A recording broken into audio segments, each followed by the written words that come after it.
এই স্বৈরাচারী ফ্যাসিবাদের বিরুদ্ধে এদেশের মানুষ শুরু থেকেই লড়াই সংগ্রাম অব্যাহত রেখেছিল।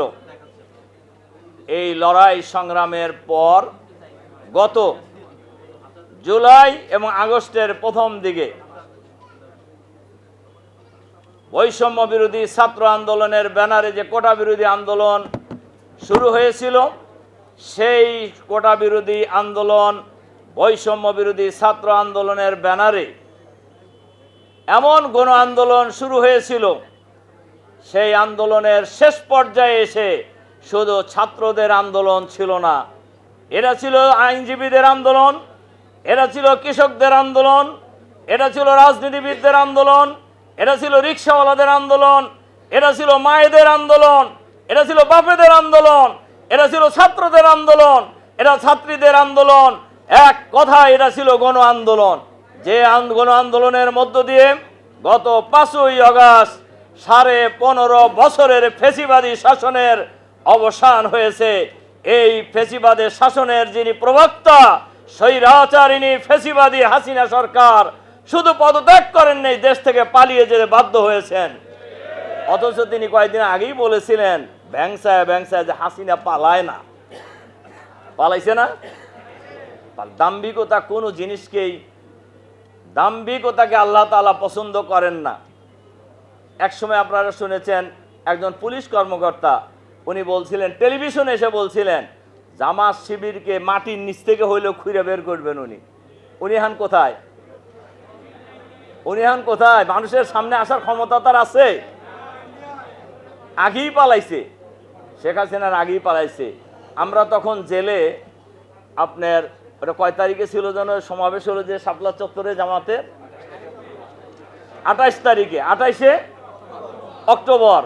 সেই দিনও একজন পুলিশ কর্মকর্তা উনি ব্যাখ্যা দিচ্ছেন যে জামাত স্বাধীনতা বিরোধী, অমক তমক, যুদ্ধ অপরাধী, তাদেরকে দাঁড়াইতে দেওয়া হবে না। একজন পুলিশ কর্মকর্তার দায়িত্ব কি এটা নাকি? উনি এখন কোথায়?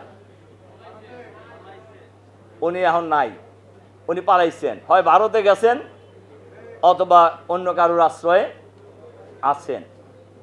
এই জন্য কোনো জিনিসই দাম্ভিকতাটাকে আল্লাহ তাআলা পছন্দ করেন না। সম্মানিত আইনজীবী ভাই এবং বন্ধুগণ, এই আন্দোলনে আইনজীবীরাও ঐতিহাসিক ভূমিকা পালন করেছেন। তার কারণ গোটা জাতি নির্যাতিত ছিল, সেই নির্যাতনের অংশ হিসাবে আইনজীবীরাও নির্যাতিত ছিলেন। আমার ধারণা এই সরকারের আমলে যত আইনজীবী গ্রেপ্তার হয়েছেন, এত আইনজীবী অতীতের কোনো সরকারের আমলে গ্রেপ্তার হয়নি। বিচার ব্যবস্থাকে যেভাবে তছনছ করে দেওয়া হয়েছে, অতীতের কোনো সরকারের আমলেই এই কাজ করা হয় নাই। আমরা যারা রাজনীতি করি, আমরা যারা বারবার জেলে গিয়েছি, আমরা প্রত্যক্ষ করেছি বিচারপতিদের অবস্থা।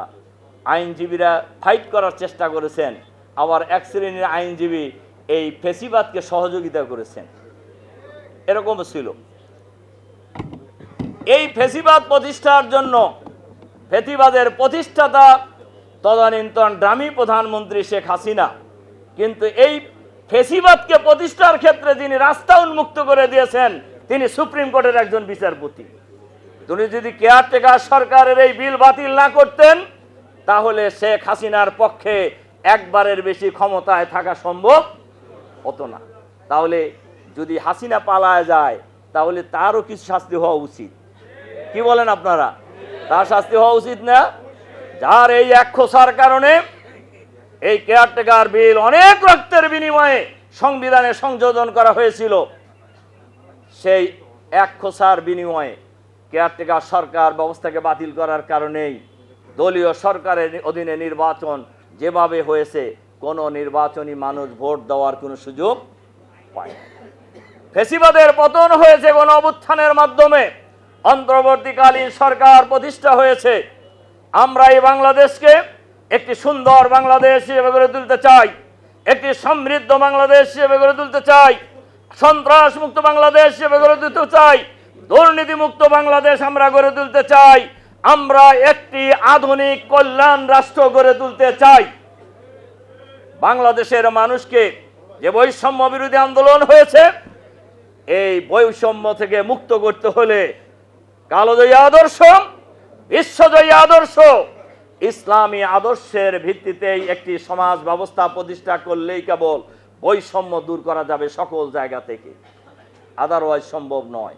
বাংলাদেশ জামাত ইসলামী ইসলামী আদর্শের ভিত্তিতে একটি আধুনিক কল্যাণ রাষ্ট্র কায়েম করতে চায়, যে রাষ্ট্র ব্যবস্থা কায়েম করলে পুরুষ তার অধিকার নিশ্চিত করতে পারবেন, নারীরা তাদের অধিকার নিশ্চিত করতে পারবেন, মুসলমান তার অধিকার নিশ্চিত করতে পারবেন, অমুসলিমরাও তাদের অধিকার নিশ্চিত করতে পারবেন। সে আদর্শ হলো ইসলাম। ইসলাম ইসলাম কোনো দলের নয়, ইসলাম কোনো গোষ্ঠীর নয়, ইসলাম শুধু মুসলমানের নয়, ইসলাম গোটা বিশ্ব মানবতার আদর্শ। ইসলাম যে আদর্শ নিয়ে এসেছেন বিশ্বনবী মুহাম্মদ রাসূলুল্লাহ সাল্লাল্লাহু আলাইহি সাল্লাম, যিনি দুনিয়ার শ্রেষ্ঠ নবীদের মধ্যে শ্রেষ্ঠ, যিনি যে আদর্শ এনেছেন ইসলাম, এটাও পৃথিবীর শ্রেষ্ঠ আদর্শ।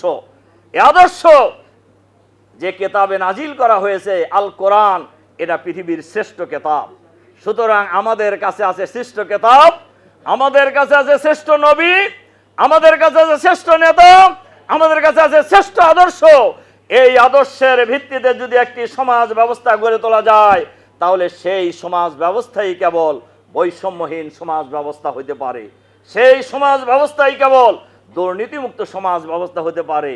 কাজেই আমরা যদি সেই সমাজ ব্যবস্থা চাই, তাহলে আমাদেরকে ওই আদর্শের দিকেই ফিরে আসতে হবে, ওই আদর্শকেই ধারণ করতে হবে, ওই আদর্শকেই লালন করতে হবে, যে আদর্শ মানুষের মধ্যে ভেদাভেদ দূর করে দেবে, যে আদর্শ বৈষম্য দূর করে দেবে, যে আদর্শ প্রত্যেকটি নাগরিকের অধিকার, মৌলিক অধিকার নিশ্চিত করবে। ইনশাআল্লাহ আমরা সেই জন্যই লড়াই করে যাচ্ছি, সেজন্যই আমাদের লড়াই, সেজন্যই আমাদের সংগ্রাম। যতদিন পর্যন্ত সেই সমাজ ব্যবস্থা বাংলাদেশের 56,000 বর্গ মাইলে কায়েম না হবে, ততদিন আমাদের সংগ্রাম অব্যাহত থাকবে ইনশাআল্লাহ।